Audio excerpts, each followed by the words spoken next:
নমস্কাৰ, মই বেদান্ত কুমাৰ শৰ্মা আৰু নকৈ নোৱাৰো অনুষ্ঠানত আজি এটা বিশেষ বিষয় আপোনালোকৰ সন্মুখলৈ আনিব খুজিছোঁ।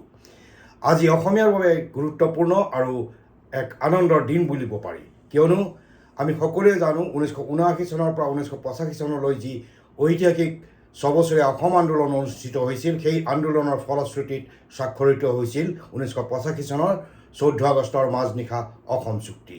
আৰু এই অসম চুক্তি স্বাক্ষৰিত হোৱাৰ পিছত আজি 40 বছৰ হ'বৰ হ'ল, কিন্তু এটা দফা কাৰ্যকৰীকৰণৰ কাৰণে এই জাতীয় সংগঠনসমূহে আন্দোলন বা প্ৰতিবাদৰ আশ্ৰয় ল'বলগীয়া হৈছিল।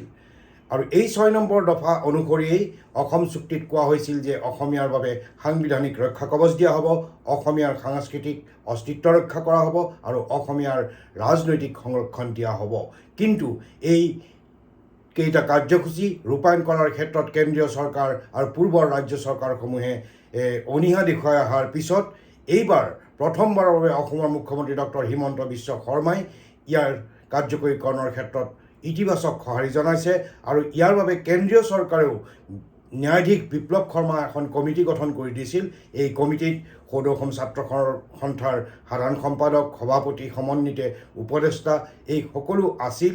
আৰু এতিয়া এই কমিটিয়ে যেতিয়া প্ৰতিবেদন দাখিল কৰিছিল, এই প্ৰতিবেদন দাখিল কৰাৰ পিছতো কিন্তু প্ৰায় 2 বছৰ ইয়াক কাৰ্যকৰী কৰা হোৱা নাছিল। কিন্তু প্ৰথমবাৰৰ কাৰণে অসমৰ মুখ্যমন্ত্ৰী ডক্টৰ হিমন্ত বিশ্ব শৰ্মাই এই ক্ষেত্ৰত লখিমপুৰত অনুষ্ঠিত হোৱা কেবিনেটত এক সিদ্ধান্ত লৈ কৈছে যে বিপ্লৱ শৰ্মা কমিটিয়ে যি 67টা পৰামৰ্শ আগবঢ়াইছিল, তাৰে 57টা অন্ততঃ ৰাজ্য চৰকাৰে ৰূপায়ণ কৰি পৰা অৱস্থাত আছে। গতিকে তেওঁ এই ক্ষেত্ৰত আগবাঢ়িব আৰু বাকী 10টাৰ কাৰণে কেন্দ্ৰীয় চৰকাৰৰ সৈতে এক সুন্দৰভাৱে আন্তৰিকতাৰে সৈতে আগুৱাই লৈ যাব বুলি প্ৰতিশ্ৰুতি দিয়াৰ পিছত আজি সদৌ অসম ছাত্ৰ সন্থাৰ সৈতে দিছপুৰত 3 বজাত এখন অসম চৰকাৰ আৰু সদৌ অসম ছাত্ৰ সন্থাৰ মাজত আলোচনা অনুষ্ঠিত হ'ব।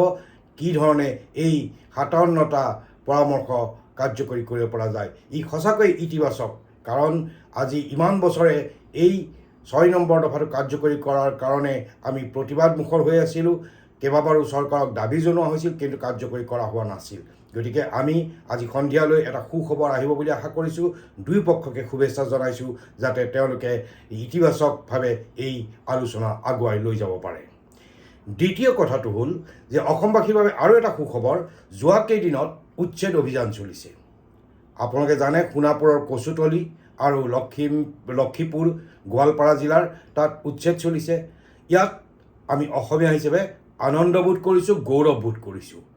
অসমৰ মুখ্যমন্ত্ৰীক সততে সমালোচনা কৰি থকাসকলক আমি জনাব খুজিছোঁ যে ভাল কামক সদায় আপোনালোকে সততাৰে সাহসেৰে সমৰ্থন জনাওক, কিয়নো 1 ইঞ্চি মাটিও সন্দেহযুক্ত নাগৰিকে লোৱাটো কেতিয়াও আপোনাৰ মোৰ বাবে গ্ৰহণযোগ্য হ'ব নোৱাৰে।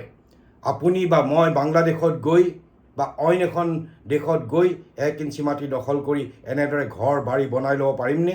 পকাৰ ঘৰ এটা বনাই ল'ব পাৰিমনে? বহু ঠাইত মছজিদ মন্দিৰ এইবিলাক বনাই লৈ তেওঁলোকে এনেকুৱা এটা ধাৰণা দিব খোজে যে মন্দিৰ মছজিদক চৰকাৰে কেতিয়াও হাত দিব নোৱাৰিব।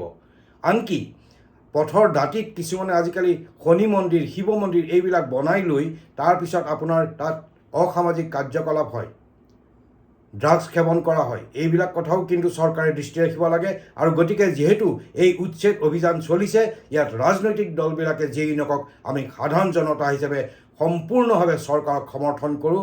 1 ইঞ্চি মাটিটো যাতে বেদখল কৰিব নোৱাৰে। ট্ৰাইবেল বেল্ট হওক, ব্লক হওক বা বনাঞ্চল হওক, এই সকলোবিলাক যিমান পাৰি তীব্ৰ গতিত উচ্ছেদ হ'বই লাগে। আৰু আপোনাৰ প্ৰতি, আপোনাৰ চৰকাৰৰ প্ৰতি আমাৰ পূৰ্ণ সমৰ্থন থাকিব। ধন্যবাদ।